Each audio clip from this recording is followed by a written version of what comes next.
Sayın Emel Gazal ve Sayın İğne Yoğun.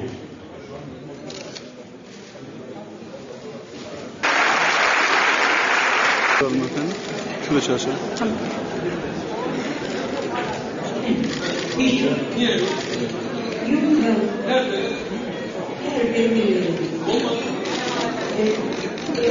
Ben de çok da gayret çekiyorum. Bana baba vermeyi, sonra ellerini öpmeyi biliyorum. Allah'a bilir. Biz sana gerekli olarak.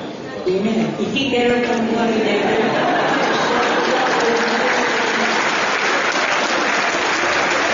Biliyorsunuz değil mi? Bak kömür yapıyor, daha gidip Antalya'da satıyor. Ondan sonra da çocuklar